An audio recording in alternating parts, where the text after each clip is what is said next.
ಮತ್ತು ಅದರ ಬಗ್ಗೆ ಅವರಿಗೆ ಅವೇರ್ನೆಸ್ ಅನ್ನು ಮೂಡಿಸುವಂತಹದ್ದು ನಮ್ಮೆಲ್ಲರ ಜವಾಬ್ದಾರಿಯಾಗಿದೆ.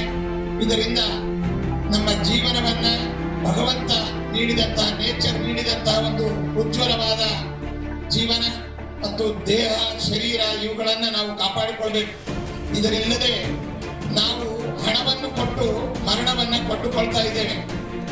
ಇವತ್ತು ನಾವು ಕುಡಿಯುವ ಪದಾರ್ಥಗಳು, ತಿನ್ನುವ ಪದಾರ್ಥಗಳು ಕಲುಷಿತವಾಗಿದೆ. ಜೊತೆಯಲ್ಲಿ ಕಲುಷಿತ ಪದಾರ್ಥಗಳನ್ನು ಕೂಡ ದುಡ್ಡು ಕೊಟ್ಟು ನಾವು ತೆಗೆದುಕೊಂಡು ಆ ಡ್ರಗ್ಸ್ ಮೂಲಕವಾಗಿ ಆಗ್ಬೋದು, ಆಲ್ಕೋಹಾಲ್ ಆಗ್ಬೋದು, ಮತ್ತಿತರ ಮಾದಕ ಪದಾರ್ಥಗಳನ್ನ ಸೇವನೆ ಮಾಡ್ತಾ ಇದ್ದೇವೆ.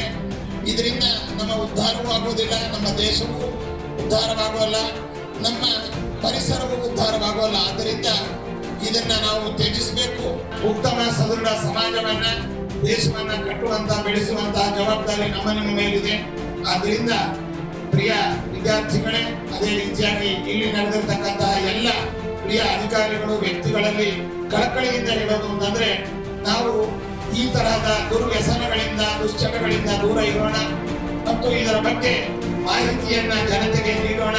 ನಾವು ವಿದ್ಯಾವಂತರಾಗಿದ್ದೇವೆ, ನಾವೇ ಈ ದುಶ್ಚಟಗಳಿಗೆ ಒಳಗಾದರೆ ನಿರಕ್ಷರಸ್ಥರು ಏನಿದ್ದಾರೆ, ಮತ್ತೆ ಸಾಮಾನ್ಯ ಜನರು ಏನಿದ್ದಾರೆ, ಹಳ್ಳಿ ಜನಗಳು ಏನಿದ್ದಾರೆ, ಇವರನ್ನ ತಿದ್ದುವಂತಹ ಬಗೆ ಹೇಗೆ? ಆದ್ದರಿಂದ ಈ ದೊಡ್ಡ ಜವಾಬ್ದಾರಿ ನಮ್ಮ ನಿಮ್ಮ ಮೇಲೆ ಇದೆ. ಇದರ ಮೂಲಕವಾಗಿ ನಾವು ಸುದೃಢ ಸಮಾಜವನ್ನ, ವಿದ್ಯಾವಂತ ಸಂಸ್ಕಾರವಂತ ಸಮಾಜವನ್ನ ಕಟ್ಟೋಣ, ಬೆಳೆಸೋಣ, ನಮ್ಮ ದೇಶವನ್ನ ನಾವು ಕಾಪಾಡಿಕೊಳ್ಳೋಣ.